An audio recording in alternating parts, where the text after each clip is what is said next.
what goes into the overall perception of a deck, and how do we, as readers, users, build our sense of symbolism and meaning. Today I'm going to talk about Brambles, ancient manuscripts, and the Pagan Otherworlds Tarot. Stay tuned.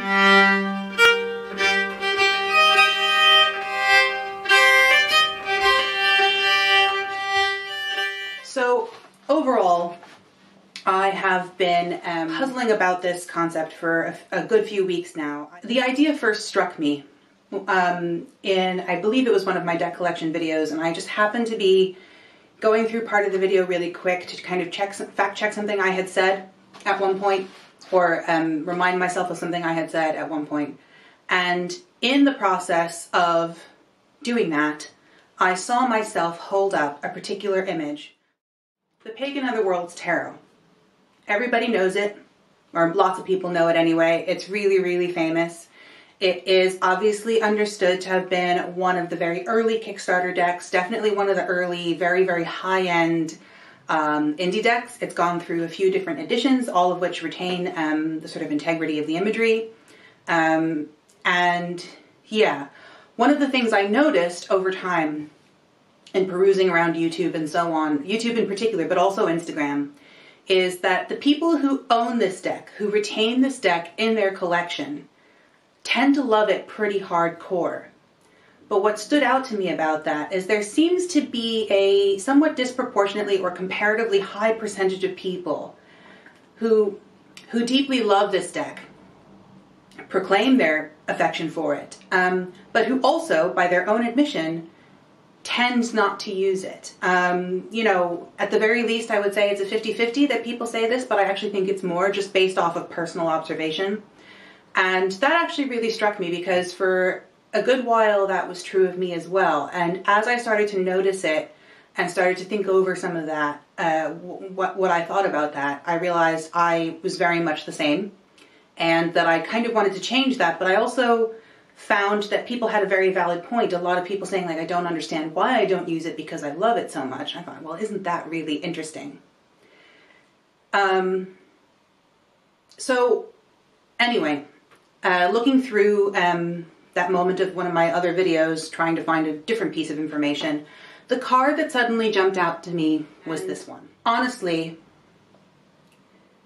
it sent me down a massive rabbit hole, this card. Now, I've always absolutely adored this card. I think it's just phenomenally stunning, to put it bluntly. And I think so much of the deck is very much like that. A lot of people obviously really appreciate the historical style of the imagery, the fact that it brings into its own world or universe this very otherworldly quality, this sort of appreciation for modern forms of mysticism. I believe the deck creators often reference Celtic mysticism. I'm not always sure what that means, but I understand kind of what they're going for in terms of thinning of the veil motifs, the border between this world and the other, and so on. I deeply appreciate the deck for that style of content and some of those visual motifs. But when I saw this, I had to do some Googling. So first of all, I came across a few different interviews, you know, with the creators of the deck, with the team behind Uusi, and a few things stood out to me. In, for example, a Reddit interview, and by the way, all links that I mentioned today will be included in the box below, but in a Reddit interview, in particular, Linnea Gitz, I think is her name, she was talking about, she was asked very directly what the medium for the art imagery is, and whether or not there was any digital manipulation going on and so on. And she basically said, again, I can't repeat verbatim right now, but I will link the article. She said that it is hand-painted material, I believe it's oils, and that she wanted to retain that handmade quality, and that the main digital component of the deck was in needing to scan the images for production. This is the key point that I was trying to look up. But additionally, some of the things she said about the deck were that the open spatial nature of the deck was actually part of the point, that they were aiming for a certain type of intuitive neutrality and open-mindedness, space for the person, the individual interacting with the deck, to build their own sense and relationship with the cards. I thought was lovely. They definitely phrased that in a really interesting way. But the emphasis on the hand painting and the, you know, the main digital component really only being the scanning of the images, I thought was interesting because this card caught my attention because this Bramble here is the Vienna Dioscurides Bramble. I will put an image up on the screen in a minute, but a word about Brambles and Sorja. You may or may not be able to tell here. Can I even show? Like, there we go.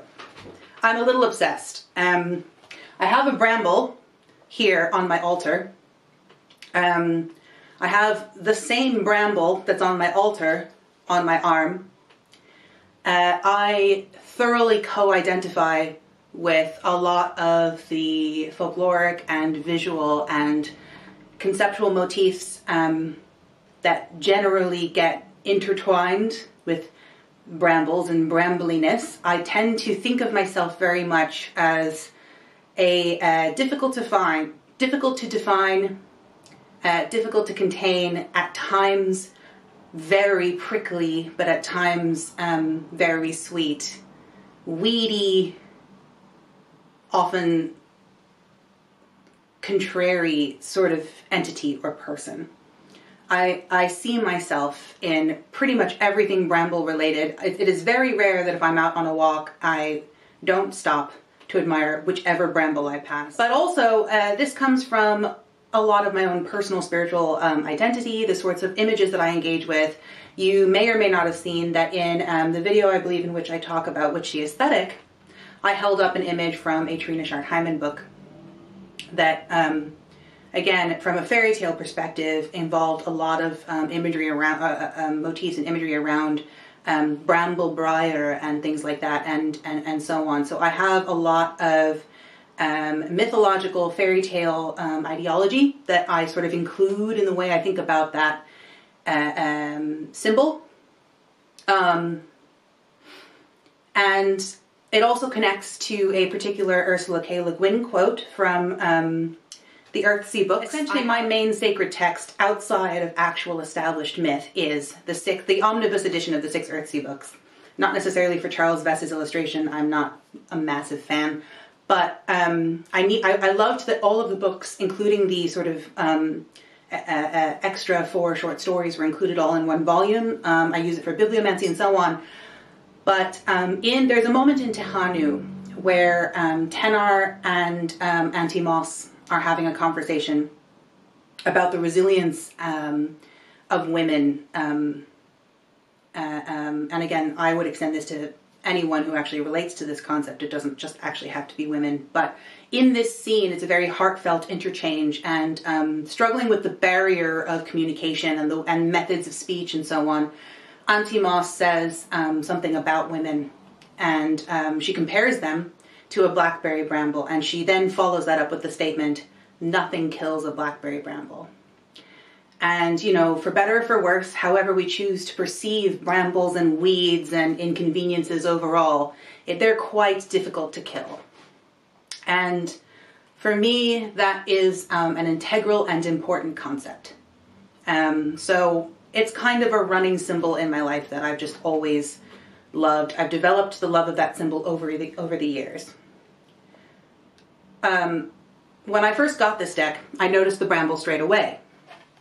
But I kind of didn't necessarily spend too much time with this particular card, interestingly enough.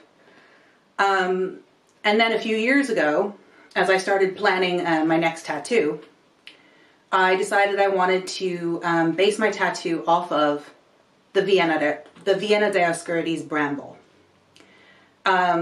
The image that's on my arm, and that's above my above Yorick here on my altar, is my own redrawing. I took the Vienna Dioscurides Bramble, rearranged some of the brambles, but continued and kept the overall style and shape and color scheme and did my own sort of overdrawing, and my tattoo and this image is that overdrawing.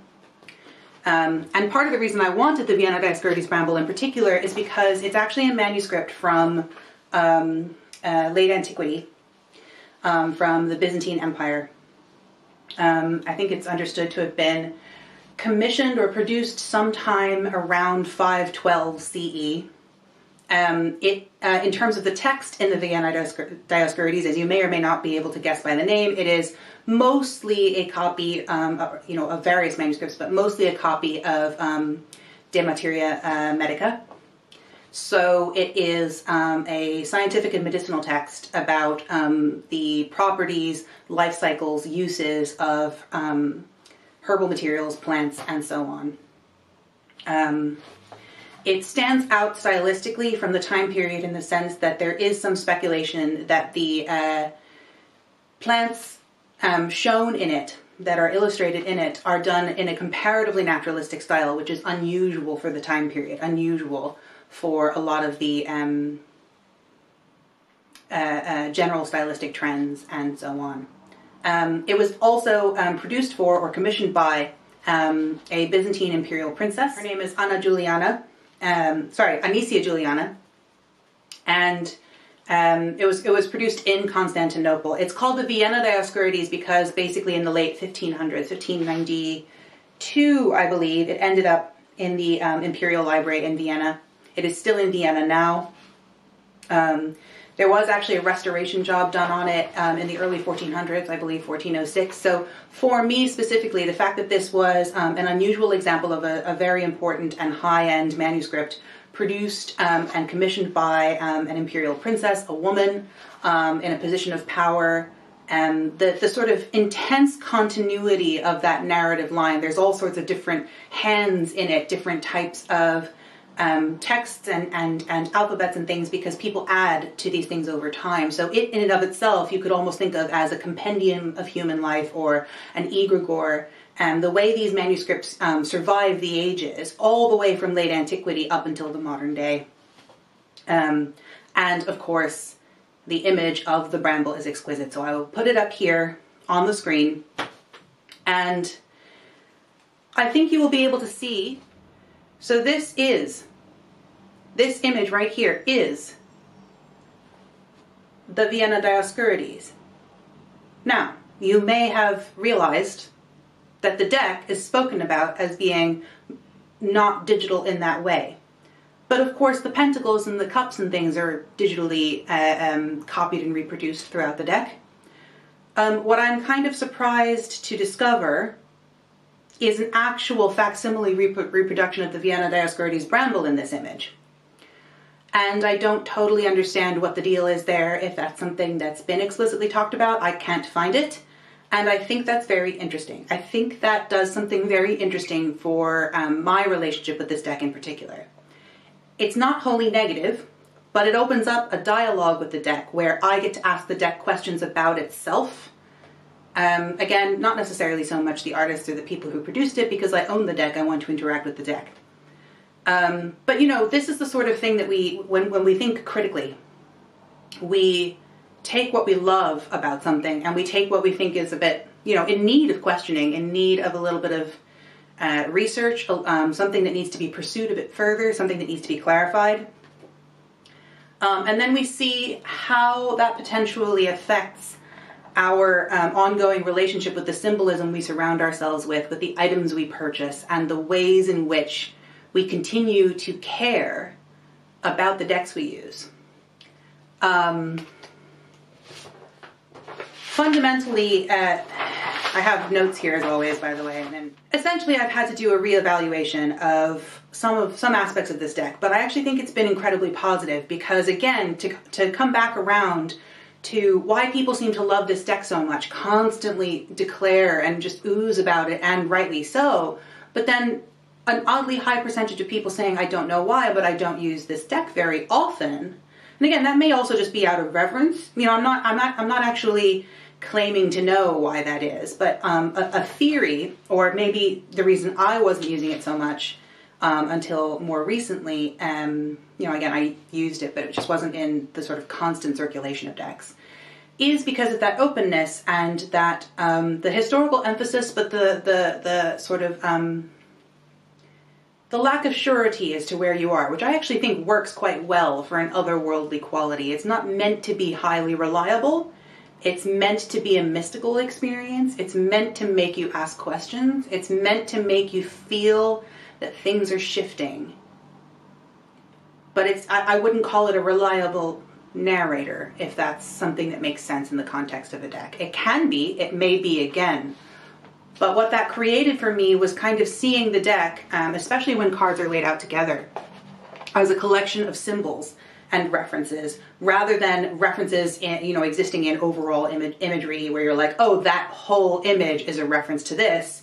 You know, if I were to take, especially given the pippish nature of the deck as well, if I were to take 3 cards and kind of place them, really what I end up seeing now is a collection of shapes, a collection of symbols, a collection of things that almost look like letters or actual like object symbols that have direct correspondences. I think this, for example, could have really, really interesting and useful overlaps with the practice of witchcraft, if that's something you're into. Certainly is something I'm into.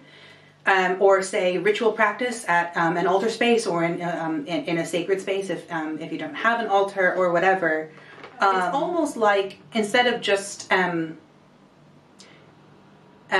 people experiencing what I consider to be almost the deathly quiet of the deck in the way that another world maybe would feel, and experiencing, you know, the pippishness, and now what I think is actually more of a collage deck potentially than previously thought for me.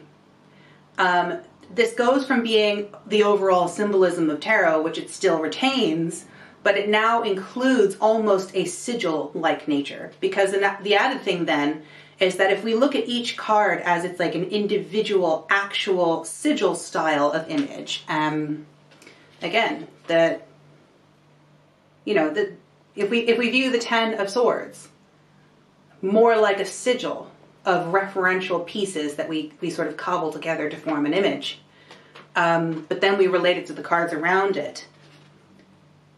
No card is ever going to be the same meaning or the same significance twice, even if it has references to some of your favorite images in it, or your favorite concepts in it that informs it, but it will never be the same twice. And that has a very sigil-like nature, that every time you see that card, your relationship with that image builds. It gathers significance, it gathers importance, it gathers metaphorical and magical meaning. But almost each time you put the card away, it's almost like a metaphorical version or a mental version of burning the sigil, or otherwise disposing of the sigil, casting it from the mind, but allowing that meaning to continue to percolate. So yeah, I think fundamentally, perhaps I'm not really making the point that I wanted to quite so directly, but I think it is quite a circuitous thing.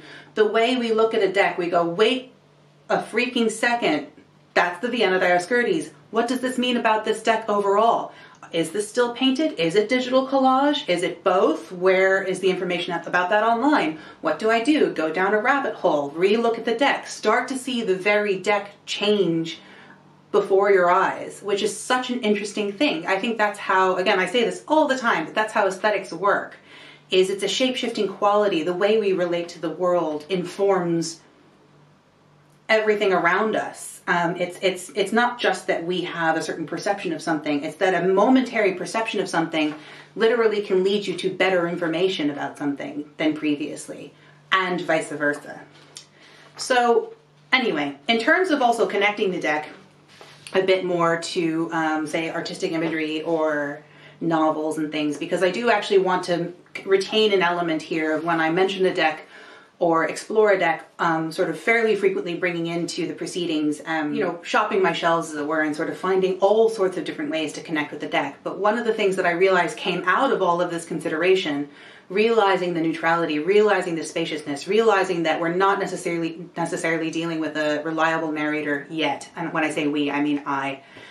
realizing that this is a much more fragmentary system. It's almost like you are in the other world and your points of reference are continually changing, hidden by a cloud of mist, reappearing somewhere else.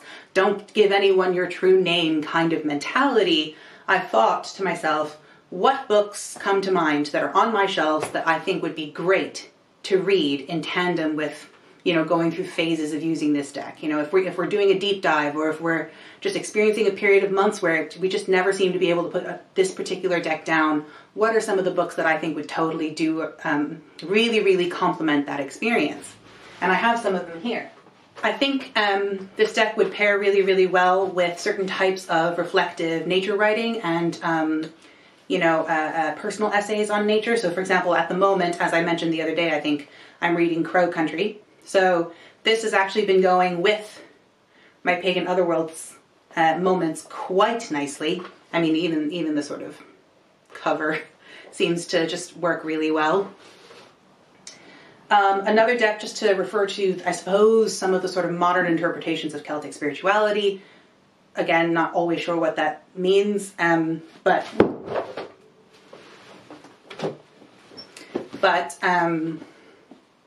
I have here, taken from my altar shelf, the Hounds of the Morrigan. The illustration on the cover by Kanuko Wycraft. Anyone interested in the Morrigan and modern interpretations, fictional interpretations, fantasy material, fairly decent references to folklore, again, with one person's perspective and certain stereotypes being perpetuated about myth in it, but in a way that's just so delicious. There's mention of tarot, by the way. This is a fantastic book and a really easy read. Another one, Lord Dunsany's The King of Elfland's Daughter. This is a weird book. The pacing is so weird. Lord Dunsany's pacing is just not what we expect from modern literature. It's a very, very slow burn, if you can even say that time functions in it at all. But it definitely has all of that otherworldly quality.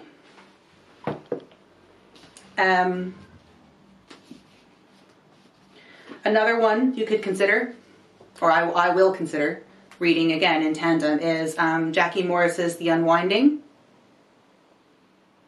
Just with all the space for you in the book. Sort of emphasis on using your own imagination in tandem with a book. And I'll actually just read the very opening section here. This, in the introduction, this book is not meant to be read from cover to cover. It is a book for dreamers, slight of word, rich of image. Its purpose is to ease the soul. The images for The Unwinding were worked in watercolor over years, through time, in and out of books. They carried stories that were spoken only in pigment and never in letters. All were made as a way to unwind the tension brought on by the stresses of the everyday: work, home, life. Each image carries as many stories as there are people who look at them. The words in The Unwinding only pin one version to the pages. The Unwinding is an invitation to shapeshift. It leaves space for the reader's imagination. The images and words are catalysts for the minds of dreamers and are not prescriptive, and yet were the book to be prescribed as a medicine, the prescription would read. The Unwinding. Directions. Take one story, last thing at night before bed, then tuck the book beneath your pillow. For use in daytime, carry in a pocket or a bag. Extra stories may be taken during times of stress. There is no danger of overdose. Side effects. Can cause time to escape, bring relaxation to some, encourage dreams in others. Sharing the stories with others does not reduce potency, but can enrich the effects, especially when spoken aloud. Can be safely consumed by all ages and is also suitable for cats, dogs, and other creatures. J. Morris, Apothecary, Pembrokeshire, West Wales. Two more books, and these I saved to the last simply because I'm a little less sure of myself with these, but I think, they did come to mind, so I suppose they're worth mentioning anyway. Again, one of my favorite books of, I say this phrase so often, but anyway, one of my favorite books of all time, Terrywinlings, The Woodwife. It was the winner of the World Fantasy Award the year it was published, in the mid-90s, I believe. Anyone into mythical realms, possibly Jungian interpretations of myth and archetypes, and rooted landscape experiences rooted in the landscape, and also references to art and modern surrealism and writing, needs to read this book. And then last but not least, Patricia A. McKillip's The Tower at Stonywood. And I mentioned this one mainly because I can't seem to get it to stick in my head. It is a beautiful read. I love Patricia A. McKillip's work. Some of her books have just literally blown me away. But this one is in desperate need of a reread, because let me tell you a thing. I was constantly losing my bearings when I read it, but not because it's difficult to read, and not because it's, I think, inherently muddy or confusing, but again, it has a very otherworldly quality. And I find sometimes that the experience of being immersed in reading certain types of fantasy, it's almost like that otherworldly shape-shifting confusion leaps out of the pages and just kind of envelops you, so that re-accessing some of your thoughts and memories from the time when you were reading the book can actually get quite fuzzy, because, you know, maybe it's only accessible to a certain part of your brain until you actually then delve back into the pages. So yeah, all right. Anything else? No, I'll see you guys next time.